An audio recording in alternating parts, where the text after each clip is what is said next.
Guys, firkuu dubartoota uumaan heerii yeroo hundumaa fayyadamani. Guyyaa dheengaddaa samuunuma jechuun torbii darbee cidha qabna turreenna. Cidha sanarratti wiigii isaa hodhisiifamu sana hojjisiifadheen ture jechuudha.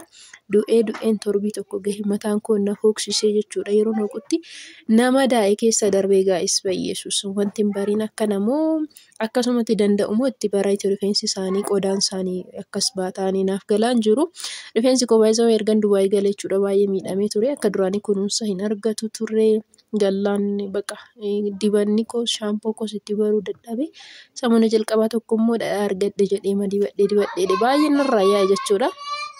Amma ergan eenyu jedheetii sammuun na bobeenyanii talbaa fi buna jechuudha walitti danfisadheenii jechuudha. Buna xiqqoo ishii asitti buna harkaan akaawwame maal jedheedha. So michi minaaminaas aduu keessa waan hin babba'uufis jedhee sodaadha ittiin xiqqeesseen ture. Sammuun kanuma na boba'e tokkoni isa qorraasa sammuu kootti dibeeni baay'ee tokko natti qorree dasna jedhe jechuudha.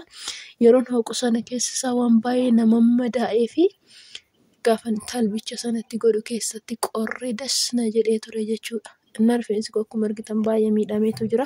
Talbaan immoo rifeensa hin deebisa. Gidduu keessatti bulettii shaggaatti shurrubbaa dhooftu tokko argadheen haadhaa turteeni. Amma tokko fooyya'ee immoo ture deebi'ee of hangate jechuudha. Innaatii yaa'u egaa akkuma yeroo asii biyya keenyarraa gara biyya namaa yeroo deemnu qilleensa biyyichaatti dafnee ittiin barre biyya keenyattis gisee deebinu dafnee ittiin barru jechuudha. Qodaan fuula kootirra na miidhamee ture.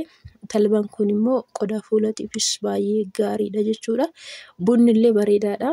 Garuu achitti mana arabaatti yeroo baay'ee mana keessaa gadi baanee fagoon deemnu waan ta'eef aduun baay'ee waan nun arganne michi illee nutti hin geessisu ture. Asitti garuu Itoophiyaa keessatti kan mana iddoo tokko gadi taa'uun hin danda'amu. Hojiidhaaf wantoota garagaraatiif amma baana waan ta'eef wantoota akkas foolii qaban yeroo dibannutti michi nutti ta'uu danda'ani. Baqa rakkinoota garagaraatiif kan biraatiif hin da'umnu saaxiluu waan danda'uuf of eeggannoo godhaa isiniin jechuu jaalladha buna irratti. Amma yaa'u sa'aatiin gara galgalaatis waan ta'eetiif rifeensa koos jedhee bunaa fi talbaa isaan hojjedha rifeensa kootiifis jedhee fuula kootiifis walumattiin hojjedheetu jira jechuudha. Innaa walumaa galatti rifeensi koo akkas ta'ee rifeensaaf mijataadha wanta jettanii qibaatii yookiin dibatas haa ta'u akkasumas shaampoo koondishinarii haa ta'uuti. Innaa xoqqooma isiniin jechuutiin jaalladha rifeensa miidhame baay'ee yaa'ee jechuudha. Duraan mursiisaallee ture caafiisaa akka lakkuun godhannee fi amma ergan gara Itoophiyaa galee garuu dhuguma isinitti himuu hin danda'u.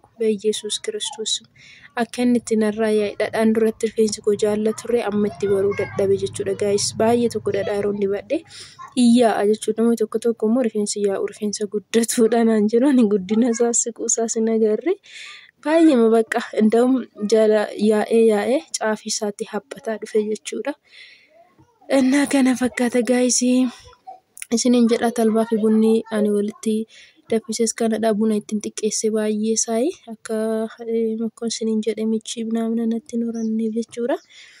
Innaa akkasitti rifeensa koo hunduma isaa waliin geetiin jira. Daqiiqaa 30-41 booda nani miica waan ta'eef inni akka maaskii irraatillee namarra hin taa'u. Iyyaa akka bishaanii nama keessa jechuudha. Kanaaf ittiin turuullee hin danda'amuuni. Noormaali talbaa duwwaa yoo ta'e garuu ittiin bifa jeelitiin istaayilii garaagaraa ittiin hojjetachuudhaafis ni fayyadaani. Garuu kun immoo buna waan qabuuf foolii godhachuu danda'a jechuudha. Daqiiqaa 30-41 ittiin tureetiin kan miicu. Dhibbatti talbaan rifeensa hin deebisa. Duraanis fayyadamaan ture yeroon Dubaayii turetti waan akka talbaa roosmarii akkasuma immoo alooveeraa fayyadamaan ture jechuudha. Waa'ee rifeensa deebisuun turaniini Itoophiyaa gallaan immoo akka yeroo achi jirru sanatti of eeguun baay'ee tokko ni ulfaata jechuun ni danda'ama. Sababbiin isaayyuu yeroo galletti asachumaatii maal jenna dubbisna. Akkasuma immoo bakka jireenyumaaf hojiidhaaf waan tokko barbaacha fasiifachi waa sosochoonuuf of eeguun akka duraa sun hin hafa jechuudha. Miiccinee mayaa yookiin kaaksii gallaa yookiin ofuma irratti tokkosnee yookiin naannee akkasumatti sosochoonaan jechuudha. Innaa waan akkasiitii isiniin jechuuti jaalladha. Of eeggannoo godhaa yaa rifeensi namaa rifeensa ofii naatoo ofii jechuudha. Shamarran akka rifeensa malee hin miidhaa gidduu. Kanaafiyyuu rifeensa keessan kunuunfadhaa isiniin jedha. Warri immoo maneerii maxxanfattanii muuxannoo isaatillee nuu qoodaa. Gisee tokko sagantaadhaaf yeroo akkas godhannee akkamittiin akka obsannu horatu dhugaa dubbachuuf qodaan koo keessi baay'ee miidhame jechuudha. Isa kanaan sijammar yeroo jalqabaatiif inni hodhisiifadhes keessi isaas baay'ee qodaan koo miidhameetu jira jechuudha. Maaliin akka deebi'urree qoricha yoo beektan naaf barreessaa koomentii jalatti isiniin jedha. Viidiyoon koo inni har'a kana fakkaata. Miicamee ka'ee maal ta'e immoo maalirra akka ga'e isiniifin hima jechuudha. Baay'ee viidiyoo kana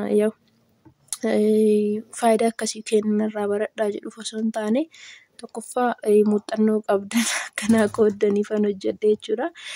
Kana fakkaata viidiyoon koo inni har'aa.